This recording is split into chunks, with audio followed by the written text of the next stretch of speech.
I know that you are mostly a space crowd, so I guess you're all familiar with the different plans for sending humans to Mars or the Moon in the coming decades, from different space agencies and also private companies. And I guess some of you are also very familiar with some of the technologies which are developed or improved to make it possible, like new propulsion systems, improved habitats, ways of protecting humans from radiation, life support systems, which is what I'm normally working on, but that's not what I'm going to talk about today. Because today I want to speak about a different piece of equipment, which is arguably the most unpredictable component ever sent to space: humans. And one might say that we know humans quite well because we are interacting with them on a daily basis. Maybe not now that you're doing a PhD, but like remember the years before. But the thing is that humans in a normal setting, like a winter school at Le Tech, behave quite differently from humans which are isolated, in tight quarters, in close proximity with always the same people, under a high workload in an extreme environment, a high pressure, and all the things that people will be exposed to when they are living, for instance, in the future moon village or long-term missions to be on Earth in general. And that's what I'm going to talk about today. So we don't want predictability, of course, is not a very good thing for space missions. So we want to be able to predict as much as possible how humans will behave there. And it's very difficult to make predictive models of human behavior. If you have a friend who's an economist, you can ask them. And the best way to study that is to look at similar situations. Unfortunately, we don't have a previous moon village or a previous Mars mission to observe and to draw lessons from. But we have some environments which are analogs of that. We have the space station, which might be the most obvious, but we also have expeditions to the poles. We have bases in Antarctica and in the Arctic.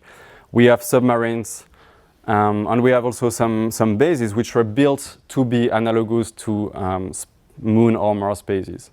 Okay, of course, none of them has all the interesting features of a planetary base, but by combining them, we can actually learn some useful things for predicting human behavior.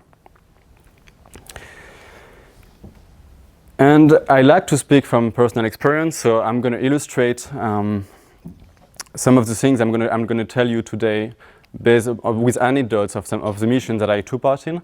So I'm going to start by introducing those two missions. Okay, the first one is the mission HISIS-4, which was a mission which is funded by NASA and managed by the University of Hawaii. And the purpose there was to recreate the living conditions of a base on Mars to study primarily human factors. Okay, we studied also a few different things, like some technologies which are developed for such missions, but the main goal was to study the human factors.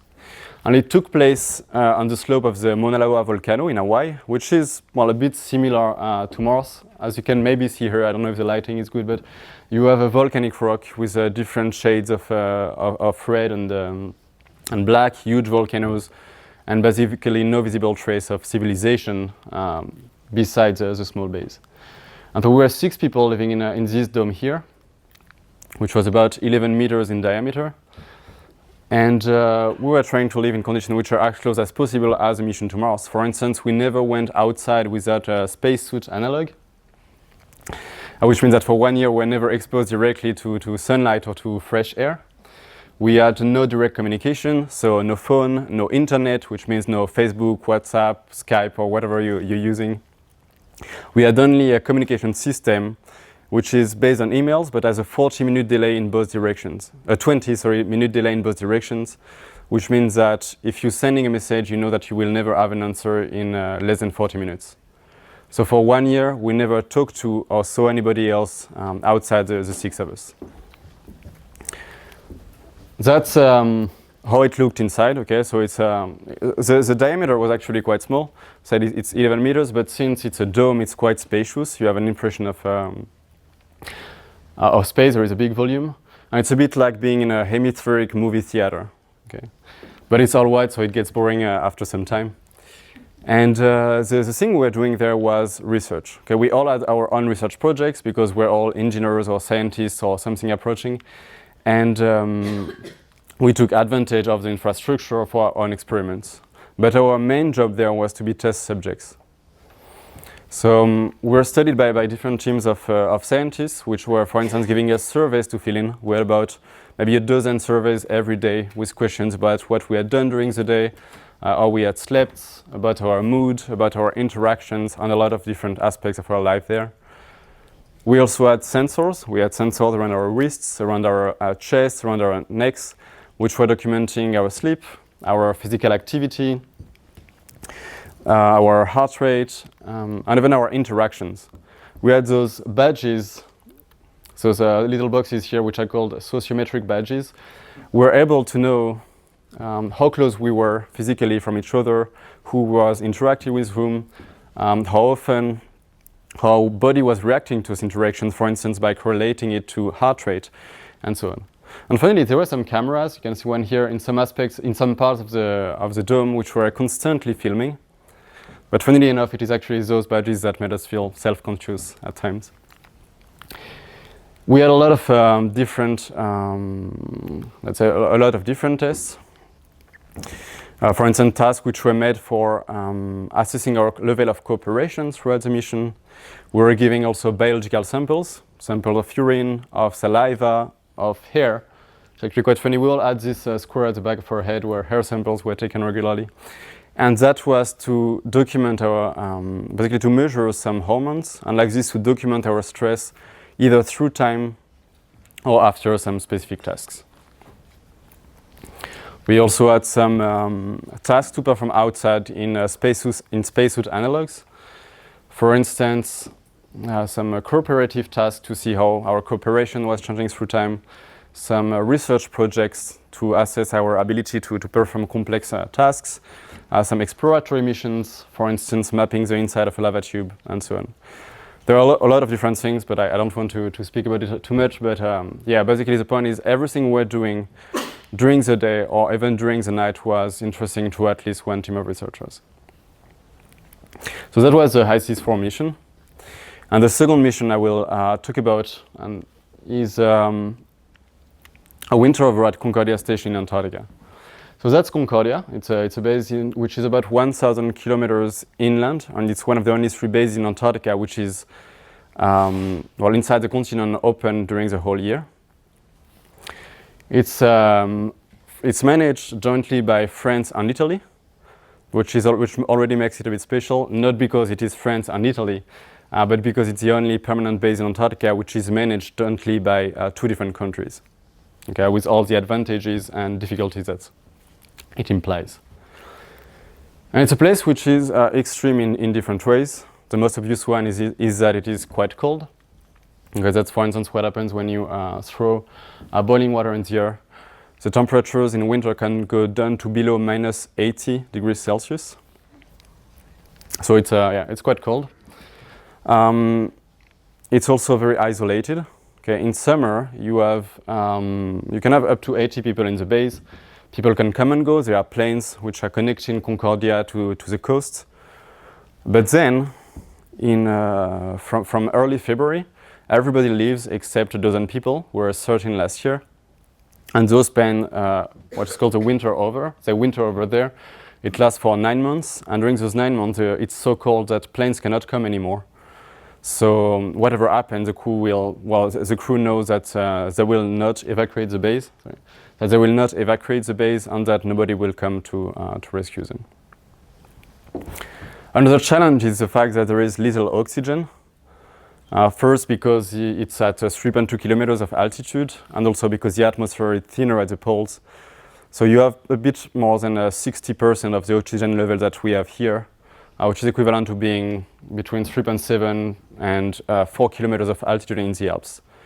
And over months and months, it has different impacts on sleep, on your cognitive skills, your physical abilities, of course, and your health in general. Then the air is extremely dry. It's actually the driest desert on Earth, which creates different kinds of inconveniences. And you have a strange light cycle. Okay, in summer, for most of summer, you have daylight 24 hours a day. Okay, this could have been taken during the night. And afterwards, like during the winter, it's night most of the time, including 3 months in which the sun does not rise above the horizon. Like this photo, for instance, was taken in the afternoon. And what was the reason why we are sending people there in spite of the challenges is that it's a very, very good place for different kinds of research. For astronomy, for instance, because you have a very thin atmosphere, which is also very dry, so you can see through it very nicely. And since you have long periods of night, you can actually monitor some objects in the sky for continuously, 24 hours a day. So since it's in a place which has very little pollution, vibrations, mostly you have no background vibrations, very good also for seismology studies. It's very good for studies on magnetism, on many fields, because well, you have a lot of observatories in the northern hemisphere, but you have very little in the south because of the oceans and the fact that some continents, like here, are difficult to reach. So the magnetic observatory in Concordia is very important. And since it's there is very, very little pollution, it's very good for atmospheric studies and studies on ice and snow, okay, glaciology. And actually one of my roles there was that of a glaciologist, the other one being a station leader. So that's one, let's say, category of research that is performed at Concordia. But as you might have understood from the description of the base, it's also considered as the closest analog we have on Earth to a base on a future base on the Moon or Mars. And this has not gone unnoticed by space agencies, and notably the European Space Agency, which is sending every year a medical doctor to basically study how we adapt to this environment. So there has been some studies on sleep, not last year, but some of the years before. There are studies on our immune system, how it evolved in this environment where it sees almost nothing new. Studies on how we adapt to hypoxia. Studies on our microbiome changes, our inner microbiome. Studies of our cognitive abilities, memory, motor skills, and so our abilities to perform tasks, complex tasks, such as, for instance, docking a Soyuz to a space station. So we're all trained to dock a Soyuz on this simulator. And then at different frequencies, we were then performing this docking, and our performance was recorded so that we can see whether it improved, whether it went worse, or whether we just crashed the Soyuz after some time. And that's mostly because if you teach people complex maneuvers, you want to be sure that after, let's say, a trip to Mars, they are still able to perform those complex tasks after spending months in sensory deprivation, in a very monotonous environment, being tired, maybe having a lower oxygen level based on the mission settings and so on. So that is the second mission I'm going to refer to, and now I'm going to tell you about some of the lessons we learned from studying humans in this kind of environment. Of course, I will not give you an exhaustive list of everything, but the idea is to give you an overview so that you have a better understanding of why and how we study humans in this kind of environments to prepare for future missions beyond Earth.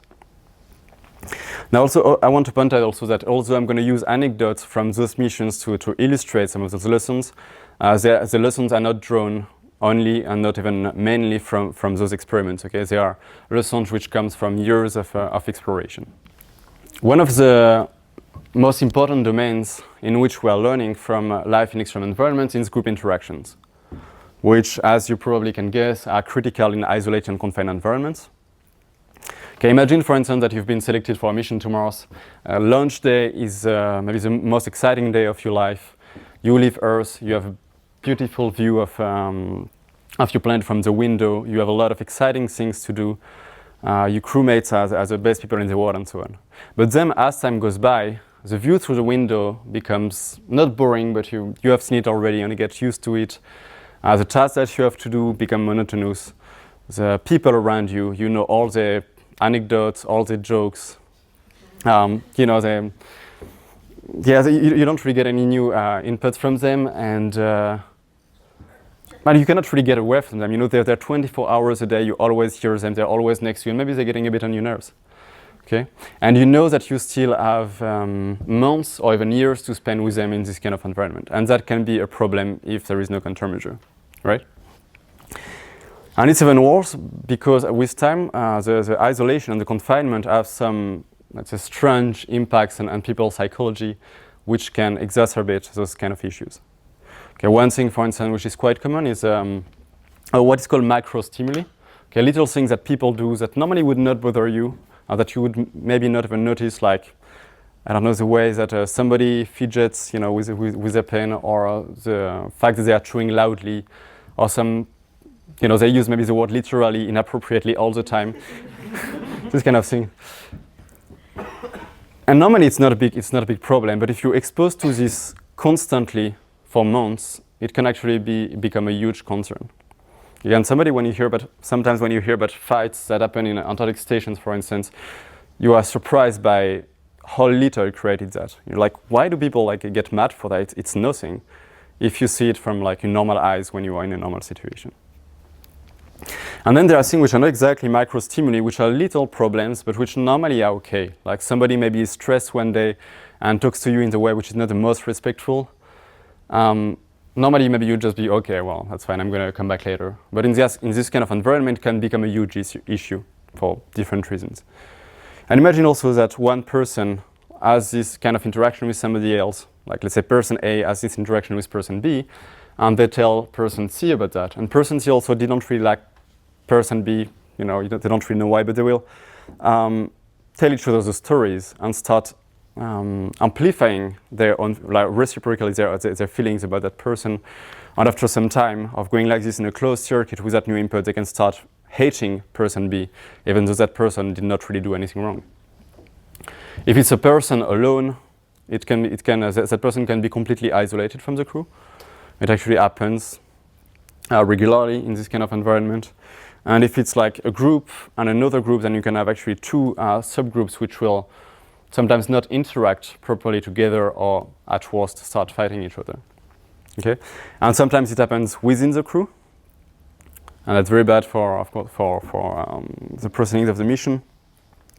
Sometimes it happens between the crew and the people on the ground. Okay, and it's actually a very common phenomenon. It's called crew-ground disconnect.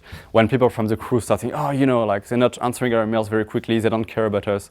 And then, they start talking, and at the end it's like, okay, they are the enemy. And and actually, an interesting thing is that sometimes people on the ground, when they feel like the crew is maybe a bit, there might be some tension, they say, okay, put the blame on us. Because like this, the crew will team against the ground control rather than between each other. Of course, it's not ideal because you want, if you're on the ground, you want your crew to still obey what you are telling them, but it's still better than conflicts within the crew. Yeah, ideally, you would avoid both. So anyway, the point is that there are many other interesting dynamics on a social level that can be going on. But the main point is that it can be a very, very big concern because crew cohesion is critical to the most important mission objectives, and one of them includes survival. So we need to, because if there is an emergency, you want people to be able to react very quickly, and if the crew is not cohesive, then it might be what makes a difference between the crew surviving and the crew dying. Most of the stories were of the early expeditions to the poles where people died are usually crews which were not cohesive. And there are some crews which are very cohesive and that survived in situations where basically everybody would have said that they would die. Okay, so crew cohesion is important for both reaching the objectives and for the crew to survive. Now, one of the ways of studying those interactions and finding ways of improving them is mostly by observation and experimentation in analog environments. I'm going to give you a few examples of things that were learned from those environments that can be useful for improving group interactions. One important strategy is to select not only individuals, but to select a group. Okay, because let's say historically, it's been very common that to think, okay, I want to have the best crew possible, so I'm going to take the best cook, the best physicist, the best astrobiologist, and so on, then put them together, and they will be a very good crew. But that's actually usually not a good idea, because you can take the best people individually, and together they will not be cohesive and they will not be able to work properly. Okay, not because they are not social people, not because they don't have the abilities to behave properly in a crew, but just because some people together will not fit. Okay, I guess you all have like personal examples of this kind of situation. And so one way to deal with this problem is to select people as a group. Of course, you cannot only do that. You cannot just take random people and put them together and then see how they behave. You need some part of selection, person by person selection. But at some point in the selection process, you should start putting people together. Now, there are different moments in the selection process where you can do that, and I'm going to give you a few examples. The first one is a mission which was called Mars Arctic 365. Okay, which was where the crew which was selected was supposed to spend 1 year in a Mars analog base in the Arctic. And the mission was cancelled eventually because of lack of funding, but the selection process has been going on for 2 years before that. It started 6 years ago. And in the beginning, people were, for most of those 2 years, people were passing tests individually. So you had a few hundred of candidates, and then say, okay, now you have to do this, do that, take write an essay, and so on. But then, for one of the last steps of the selection process, they took the people that remained, it was about 20 people, split them into 3 groups, mostly based on, they tried to do it based on skill complementarity, but it was also based on people availability, simply, when people were able to do it. They had the 3 groups, and the 3 groups spent 2 weeks each at a small Mars analog base in the desert of Utah. MDRS, for maybe you heard of it, and that was then to select the best crew. Okay, that's not what happened in the end, but that was what was planned. So that's one way of doing. Another example is for the HICES4 mission that I mentioned before.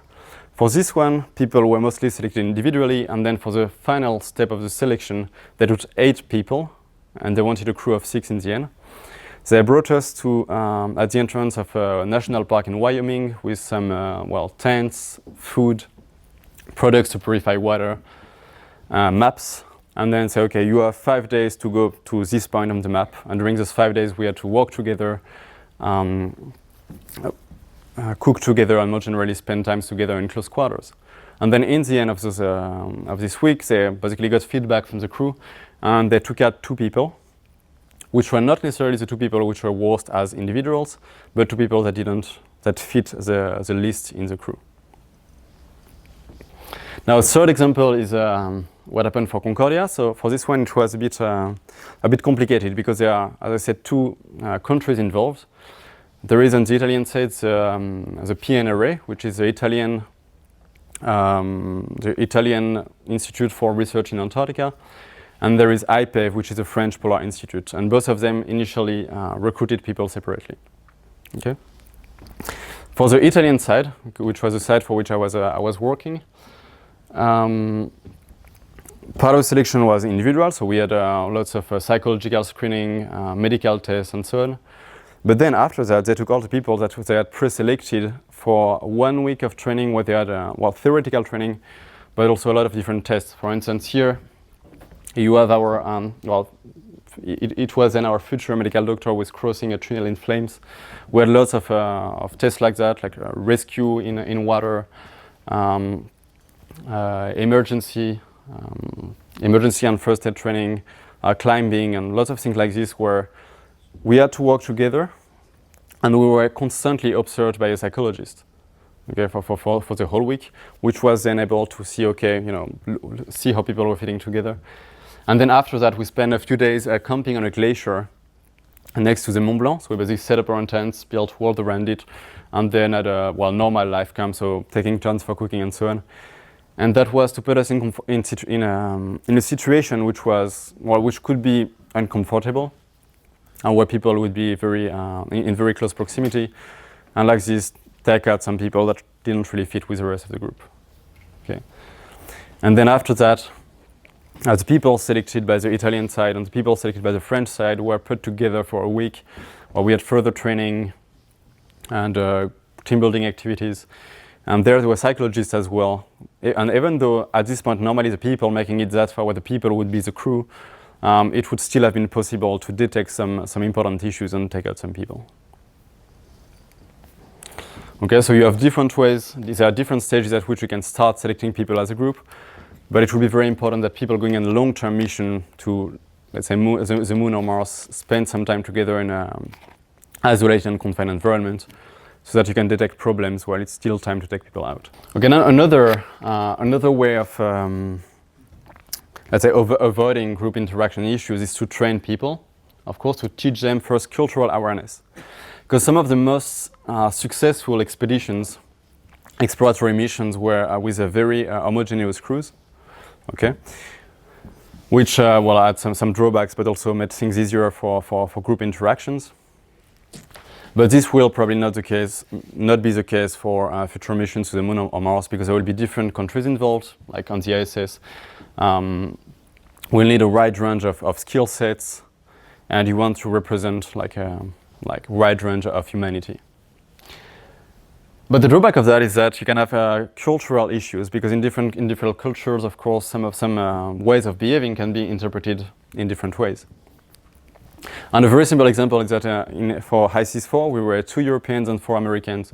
And before the mission started, we told them, okay, if you feel like we upset at you, if you feel like we don't like you, just ask us for confirmation. It may be just a misunderstanding, because the average people where we're coming from is a bit maybe less expensive than the average American.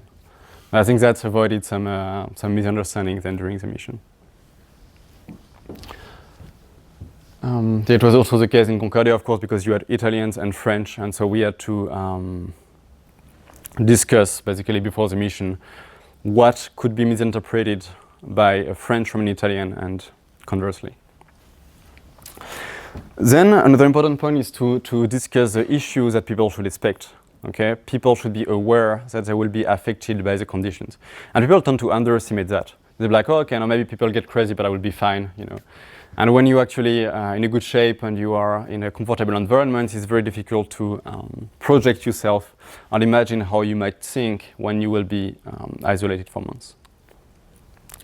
And so it's important to convince people that they will be affected psychologically. And like this, when during the mission, it made them to pause and think, okay, well, it did not clean his dishes right after dinner, but like, is it a legitimate reason to kill him, or maybe I'm overreacting? So it's important to be aware and to know what to expect. Then another thing to teach is protocols to solve conflicts. And by this, I don't mean just like training people to solve conflict, but also have a commonly agreed, common procedure that everybody agrees on.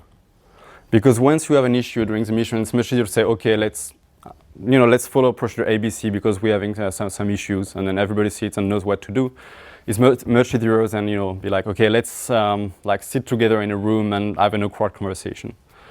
It's much easier to have a commonly agreed strategies and to know what to do. And another thing that works well is to discuss before the mission starts what could go wrong in the crew.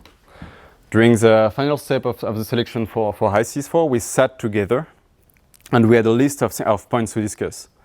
It could be things like, okay, what could annoy you from the other crew members? Like somebody could say, okay, I hate when people leave their dirty socks on the ground, or I hate when people don't clean their dishes right after dinner, or I don't like when people use the word literally inappropriately, things like that. Like this, the other people knew that they should avoid these kind of things. Another kind of thing that we discussed was, what should you do if I do that? For instance, if I start isolating myself, if I lock myself in the room, for how long should you consider that it's a healthy coping mechanism, that I need some privacy? And when should you consider that I'm actually isolating myself? And what should we do if you do that? Should we go and drag you out of bed? Should we try to attract you with food? Should we just like leave you alone because it's dangerous to enter? And like this, when the situation arose, there was no misunderstanding. The thing we talked about is our rules, okay? Because there are rules, of course, which are dictated by the institutes you're working for. Okay, for instance, don't go outside without a suit if you're in Antarctica because you will die. But there are also some rules which are not dictated by the institute, but which are also important. For instance, what do we do if two people are very attracted to each other? Do we allow couples to form, and under which conditions? Okay. And then we also discussed about what do we do if I don't know, somebody has knows that as a close relative who died and wants to leave the mission. Okay, in Concordia, of course, was not possible, but during HICIS 4, what do we do? Do we allow that person to leave? How do we support it, and so on? And I think discussing all this beforehand was very helpful and avoided some potential issues that could have happened during the year. And we did something similar also for Concordia afterwards. Another thing that might seem obvious is to build cohesion. And that should start before the mission. If you select people as a group and if you train them together before a mission, as you should, hopefully they will arrive on site, on the side of the mission as a team already. And a way to, let's say, improve that is try to build a crew identity. Okay, a simple example, before HICIS and Concordia, we designed our mission patches before the mission started. We made stickers, t-shirts out of it, and that actually helped to build a crew identity. And like this, after when we arrived there, we didn't feel like we were two people just, were going to live at the same place and work at the same place, but we were a crew. In missions like HICIS 4, where people would be working together extensively, that was maybe not absolutely necessary, but in a place like Concordia, where people have very different jobs, some are technicians, some are scientists, some are Italians, some are French, everybody is here for different reasons, then it's very important to, when you don't have just a common objective that everybody will gather behind, it's important to build a crew identity. And then cohesion, of course, should be maintained during the mission by doing group activities. Okay, the most simple one is to have celebrations, celebrating important milestones of the mission, celebrating holidays, celebrating the anniversary of the first person in space, these kind of things. Also having group projects. In Concordia, for instance, we built a climbing wall in a room. And also like very little simple things like that. Okay, that is actually a prank that we pulled in the mission support during HICIS 4. We sent them this photo and pretended that one of the crew members was pregnant. Yeah. Of course, we told them afterward that was a prank, but for the anecdote, the photo somehow leaked on social media. And my mother almost had a car accident when a friend of hers called her on the phone and congratulated her on being a grandmother. But anyway, what I mean is like little things like that, little group projects, little pranks that you're doing together are actually very important for maintaining a cohesive crew. And another important thing is to have the expedition leader trained to manage conflicts. Okay, of course, ideally everybody should be able to do that. Everybody should be able to mediate. But I think it's very important that a special leader especially can do that, because first they will be in a good position to detect problems, because I would be always like screening people for issues, always being on the lookout for problems in the base, and people will report to them. Okay. Also, okay, we have this problem either because they want you to do something about it, or sometimes because they just need to vent out. Then another reason is that you will actually have the expedition leader will actually have the authority to come and say, okay, now we need to sit together and work on this problem. Speaking of the expedition leader, leadership is another aspect from which we're learning very important lessons from humans in extreme environments on Earth. One might say that we can just look at CEOs, military officers, politicians, and so on, because they have been confronted to leadership issues. But the thing is, people in those environments have methods which do not apply in isolated and confined environments. Okay, one of the reasons for that is that people that you will be leading in isolated and confined environments typically have very peculiar personalities. Typically, they will be very good in their domain, in their field. They will be very autonomous. They will be they will have a very strong will. Often, they will be leaders themselves. So they are not the most, the easiest crowd to manage, and the peculiarities will be exacerbated by the living conditions. They can become stressed, anxious, depressed, tired, and so on, and sometimes behave in a way which would seem a bit strange if they were happening in a normal setting. And to face those challenges, you don't have the tools that leaders normally have. Okay, you don't have, for instance, support for you. You don't have much support from your hierarchy. You cannot, if one of your subordinates refuses to obey, you cannot, call your own manager and say, hey, this guy did that. Can you talk to them? Because you own the people above you in the hierarchy are not on site and they have no way to come. Okay, so leadership in this kind of environment is usually a very lonely job. Then you have little ways of enforcing discipline. Okay, because you cannot fire people. Okay, they would, because they will be around anyway. You cannot really you cannot really remove privileges because they have already very little privileges, and the few that remain are very important for their mental health. You cannot call the police in the most extreme cases because, depending on the time of year, they might not be able to do anything before months. And actually, I was told during my training that I had a plastic gun, in the sense that I could threaten people, but if I had to fire, if I had to shoot, people would notice that nothing happens, and I would lose credibility and authority. Okay, so you cannot rely just on your title to expect people to follow you. That might work for some time. People in the beginning might obey you just because you're the boss, but as time goes by, you actually need to have them follow you and convince that following you is the best thing for them. Okay. Another tool that you don't have is a psychological distance. You probably have some examples of people leaders who tend to be aware from the team. Maybe they have an office in a different place. They interact in a very formal way. They tend to basically fly above their crew, or their team. It's particularly obvious in the military when you have officers which are not allowed to make strong bonds with their subordinates. But it's also the case in very different settings. You have the very formal lab leader as a CEO, which behaves in a very formal way and so on. And that is good for remaining neutral, okay? Because if you're not involved personally with people, it's much easier to take objective decisions. It's also very useful for some people to keep authority, because if you're a bit unfamiliar and so on, can be a bit intimidating. And as many leaders actually rely on that, on the fact that they're not familiar with people and that they can have some authority because of that. But that obviously will not work in isolated and confined environments, simply because people see you 24 hours a day, every day, and they see you in all kinds of situations. So you cannot really, be the leader in his golden tower and over your crew. So leadership in this environment is a bit different from leadership in a normal setting. And what we are learning in this field actually mostly comes from observation of previous missions.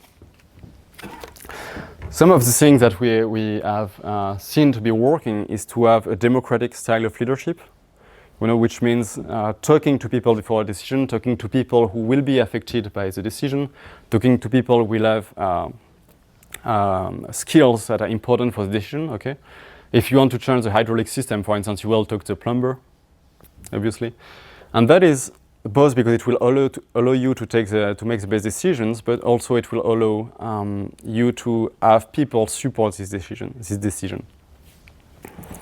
Because as we saw before, you cannot just expect people to obey you because you are the boss. You cannot expect you to just order and people will follow. You have to convince them to follow you, because otherwise they will just stop doing it over the long term. Another aspect is to behave in a way which is consistent with the psychological distance we have with your crew. As I said, you will become a very familiar figure. And so you should not try to be the distant leader, but you should on the other, or at least that's what the most successful leaders in Antarctic bases are doing. They are crew members before being leaders. You will see them taking part in group activities. You will see them clean the dishes and wipe the ground like everybody else. And speaking of credibility, an important thing also when you select a leader is to try to have somebody who has credibility from the beginning. Okay, and credibility before the mission starts comes mostly from experience in similar environments and age, being among the eldest people. And actually at the well, I would not say the chance, but the opportunity to experience with the negative sides of it. Because when I became station leader of Concordia, I was 27. I was one of the youngest people in the crew. There were, for instance, 3 people above 50. And at least one person was a bit skeptical that what they saw as a kid, I would be able to lead them in an extreme environment. And in our case, it ended up, it was sorted out and the things went nicely. But I know that there are other young leaders who had a lot of issues just because of their age in Antarctic mission, and sometimes it was like a very, very bad year for everybody involved. Just because they didn't have the credit from the beginning, so they had to earn it before they're able to lead the base efficiently. If they manage to do it, it's just like an annoyance, okay, compared to people who are able to do it from the beginning. And if they don't manage to gain people's trust, then it can be catastrophic. So I'm going to switch to a different field. Okay, there are many examples I could have taken, but I try to like very different categories. So the next one is hygiene. When we were in HICIS 4, we took about 2 showers of 30 seconds each a week, okay, because we had to spare water. And that is actually often shocking when I tell that to Western Europeans or to North Americans, for instance. But actually, it's a very cultural thing. Like, hygiene standards are very cultural, and there are some cultures in which taking a shower every day is actually something strange. And the good news is that those standards can be stretched to some extent. People can learn to decrease their hygiene standards when they need to. Okay, if we take some extreme cases, in early Antarctic expeditions, people would often wear their clothes until they could not, they could not support them for a month, for instance, and then they would take the shirt out, put it inside out, and put it back, and use the other side of it. And like this, there are some people who spend 4 months with 2 t-shirts. One month on this side, 1 month on the other side, and same with the second t-shirt. That is, there are some accounts also of early Arctic and Antarctic expedition where people had to scrape out the grease and the dirt from the skin on their clothes with a knife, because you just could not take it out with water, and because you had too little water, because you had to spare fuel that you needed to melt the snow to get water. On a slightly lesser extreme case, there were some accounts of an admiral in early Antarctic bases who was cleaning 1/3 of his body every day. So in 3 days, he would go through a full cycle. And some of these men were doing something which is called dry cleaning, which consists in taking your shirt or another piece of clothing and you wear it until you cannot stand it anymore. Okay, then you put it aside, you take a fresher one, put it on, and then you wear it for even longer. And then after that, you take it out and you take the first one again, which by comparison feels clean. And like this, you can go through several cycles, and that's called dry cleaning. I don't recommend that. Anyway, my point is not that this should be the standard for space expeditions, of course, but it's quite comforting to know that it can be stretched to such extent and that people were still able to work at a high level of performance. And the less extreme, like a more realistic compromise could be to have a sponge bath on a daily basis. So taking a piece of clothing and just cleaning yourself like that. And that's actually very sustainable. You can have very good hygienic conditions by doing this every day. So showers are not absolutely needed, but I think they should not be discarded right away because they actually have a very positive impact on the mood of some people. They actually had an experience of that in HICIS 4 where we had an issue with our water system, and for several days we did not have access to our normal clean water.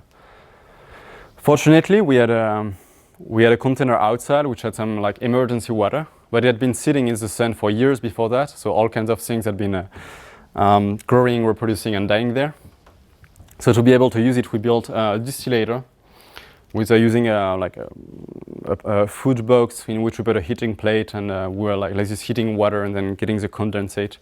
It worked well, but it was a very slow process, so we had to limit water to its most important uses, drinking, for instance. And some people actually were supposed to have a shower that day when it started, and they had been looking forward to it. And the fact that they could not take it was actually had a big impact on their mood. And it might seem a bit, ridiculous if you see it now, but like in an environment where you have very little pleasures, this can be one of your greatest, the things one of the things you're looking forward to. So of course it depends on how you produce your water. It depends on how if you're able to extract it on site, how much energy it costs, how efficiently you can recycle it, and so on. But I think that shower should not be taken out completely, if possible. Okay, it's always a compromise between resource use and that. But I think that should not be taken out without further consideration.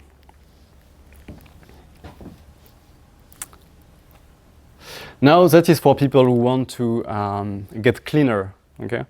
But another kind of problem is people that, other people would want them to clean more, okay? Because when you have nobody to impress and you don't see clients, you don't have job interviews, some people might let themselves a bit go. Actually, it's quite common in Antarctica for people to get a bit wild. And you get used to your new state, okay, like so this becomes a new normal, and then you tend to sleep even more, and then people can actually go quite far there. And it's actually quite common in Antarctic expeditions, not mine fortunately, but it's actually quite common that somebody gets like so dirty, so smelly that it becomes offensive to the crew members. And the other crew members might not want to say something because they don't want to offend them until the day they explode, and it can create very big conflicts. And I think in that case, the station leader should make an intervention, ask the people ask the person to do something about it. And it sounds obvious, but it's actually it's not always the case. Sometimes the station leader does not want to say anything because they're afraid of insulting the person, and they will just let it stay that way. And one thing that could be done to help the leader is to actually talk about that beforehand, because like this when it happened, when station leader is like, okay, now you need to take a shower, the person does not take it personally because it's something that was agreed on beforehand.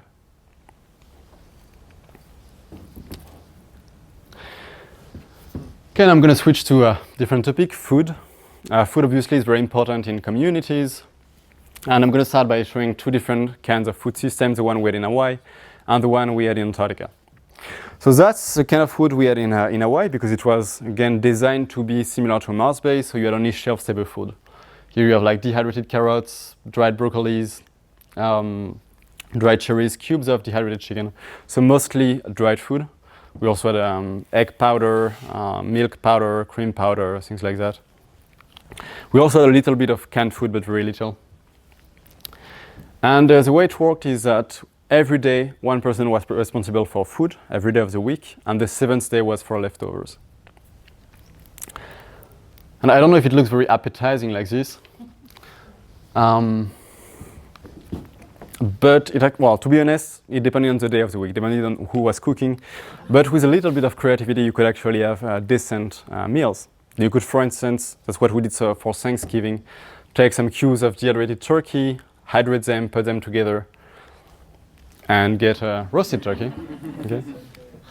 And obviously we had the problem that people always have when they're having chicken or turkey with more than 3 people, that there are always too many people who want a leg. Right? And that's a problem which was solved there. And for some reason my crewmates were only moderately excited about it. I thought it was a great idea. Another example of mishap is when I made a quiche. Okay, quiche is basically a savory pie.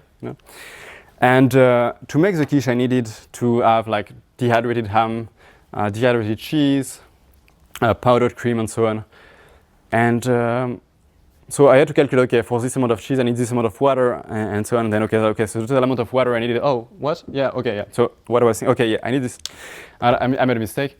And basically the quiche, after 3 times the time it was supposed to cook, and that people being starving to death and plotting against me, I had to take it out of the water, and it was still liquid. Okay, I tried to sell it as a luiche, a more liquid version of the quiche, but they did not buy it. Okay. And I did the second time I tried to make a quiche, because I tried again, my pride forced me to do so. And instead of putting sour cream, I used sugar. And the thing is, they look exactly the same, right? Because it was powdered. It was the sour cream was powdered. Okay, so then I had a sweet quiche, which was very hard to justify. And actually, the third time I made a quiche, that when I took it out of the oven, the others had already made pasta. But yeah, I'm getting off tracks. So mostly dehydrated food. We also had a little bit of fresh food because we had brought with us some microbes, lyophilized microbes, and we use them to turn powdered milk and flour into cheese, bread, and yeah, other fermented products. And we also had a little bit of fresh food that we're growing on site with what we could find. Okay, that's for instance a lettuce growing in a hydroponic system made from an old bottle. But to be honest, the amounts were quite small. Okay, that for instance is our first harvest of cherry tomatoes. It was not exactly filling, but it was actually nice because first the fact of growing food, the activity of growing food has very good impact on some people. It's actually sometimes done in hospitals because different studies show that people who were in a psychologically difficult situation benefit a lot from tending a garden. And then eating fresh food, even though a little bit after months of dehydrated food, was actually much appreciated, especially given that we made a special event out of it. We called it Le Grand Jour de la Tomate. Americans could not pronounce it, it was hilarious. And yeah, we put our nicest clothes and we made a special opportunity out of it. So those little ridiculous cherry tomatoes actually had a good mood boosting effect. Now a very different system is that the one we had in Antarctica. There, the food was very different because the temperature outside never positive, so it's basically a giant freezer and you can just put things in containers and they will stay frozen all year round. Okay. And in addition, we had a cook, okay, which was very nice because in Hawaii, when somebody was cooking on a given day, they often went to bed very late because they had to catch up on the work they didn't do when they were cooking. So it was very heavy on people's schedule. But having a cook was great because you could just come and set the table and you could eat. Usually very, very good food. But where it gets interesting is that people still volunteer to cook. Okay, for instance, for special occasions, that was for Oktoberfest, somebody cooking German food. Or during birthdays, or during holidays, and during the weekend also, people actually enjoyed cooking. And that illustrates nicely what is becoming a consensus is that it's great to have ready-to-eat food so that it's not heavy on people's schedule, but it's also good to give people the opportunity to cook when they have time and feel like it. Because that again is very good for crew mood. Now, another aspect of food is the social aspect of it, eating together. In Hawaii, everybody was having lunch when they had time, but everybody was dinner together. Okay. In Concordia, I insisted that everybody has lunch and dinner together every day. And I was very strict about it. If somebody was not coming, I would actually go and get them and ask them why they were not coming. And one of the reasons was for crew cohesion. Because since everybody had very different jobs, everybody had different personal objectives, that was one of the only moments when everybody, not every day, but on some days it was the only moments when everybody would interact in an informal way. And the other reason why I was strict about it is because food is very important Zeitgeber. Okay, if you have never heard that word, that's fine because I'm going to explain it in the context of sleep. Sleep obviously is critical to performance. If you want your astronauts to have the good cognitive abilities, to have good physical abilities, not to make too many mistakes, you should allow them to sleep properly. That's common sense, especially for long-term missions. Short-term you can do, but long-term missions, you will have serious impact on performance if people don't get proper sleep. Now,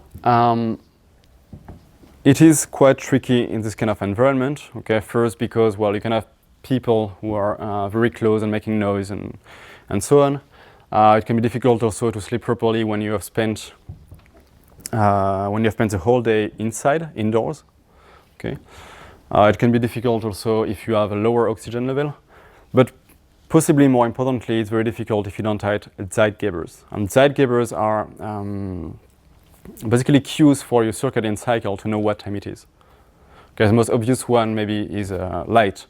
Okay, if you go outside, there is a lot of sun, your body knows it's around noon. As light goes down, you know that you're going towards evening. If it's dark, it's night. Okay, your body senses that and kind of adjusts your circadian clock based on that. Now, an interesting thing is that if you don't have zeitgebers, imagine you have no zeitgeber at all, you will still go through a cycle. Of course, you will get tired at some point and you will have a circadian cycle, but it will not, in most cases, be exactly 24 hours.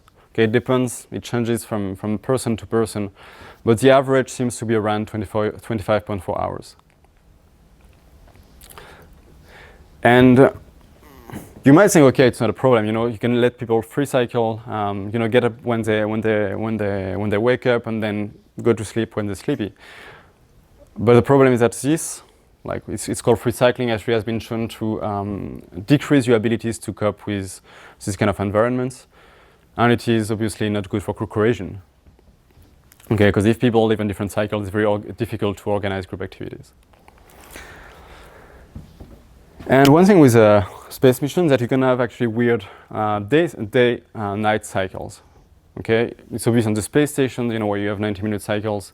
If you have a mission to Mars, depending on the technology, you can have different cycles. For instance, if the ship is rotating, to expose a different side of the ship to the sun to avoid overheating. On Mars, it should not be an issue because the days are just a little bit longer than on Earth, but on the Moon, we can have days and nights which are almost a month long, and that is something to take into consideration as well. Because day and night, the day-night cycles are one of the most important zeitgebers. And one interesting place to study that is, well, the poles. Okay, this is a view from my window at Concordia, and I don't know at what time I took it, but it's irrelevant because it would have looked the same at any time in summer. And that was very difficult actually for people to. It was difficult for people to sleep there. Actually, when I arrived in the first few days, I slept very little, okay, because I had a lot to do and I was a bit excited, and yeah, so I didn't sleep much the first few days. And whatever time of the day or night I was getting up, I could always find people around in the base. So people called themselves the 3 a.m. club because, you know, they just could not sleep. They would get up and fight each other during the night.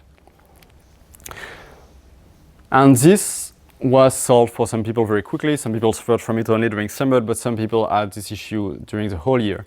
Because after the 24-hour daylight, then you go into the winter where it's night most of the time, including 3 months where you don't see the sun at all for 3 months. And that also is a big issue for sleep.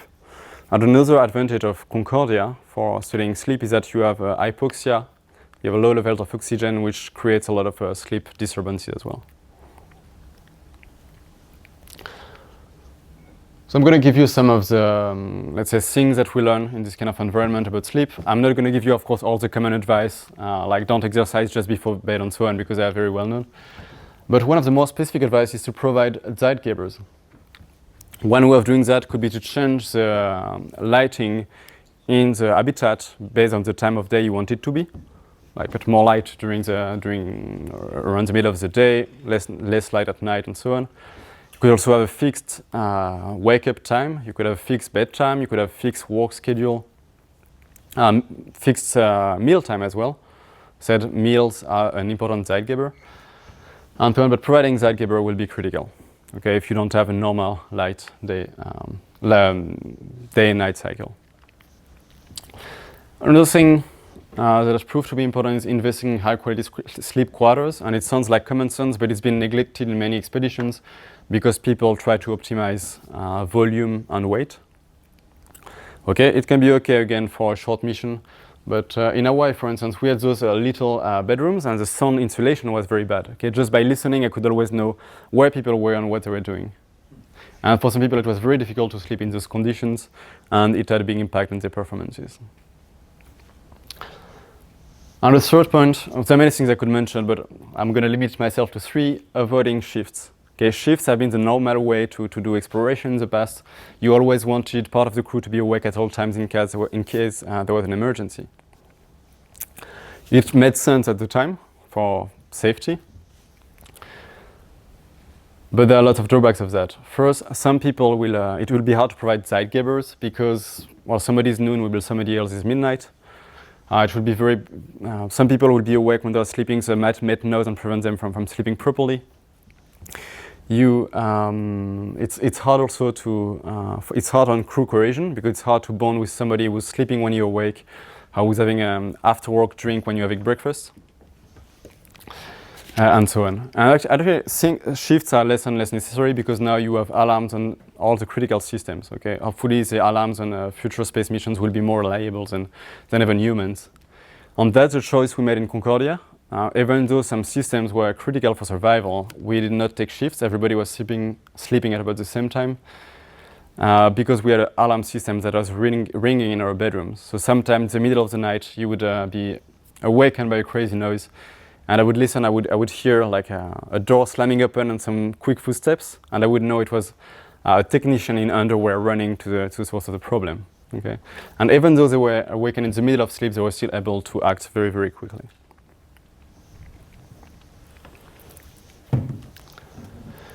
Okay, there are obviously a lot of different fields from which, in which you can learn from life in extreme environments, but I'm going to stop here. Again, that was not exhaustive course on what we learned from life in extreme environments, but I hope that now you have a general understanding and background of how and why we look at people in extreme environments on Earth to prepare for future space exploration missions. Thanks for your attention.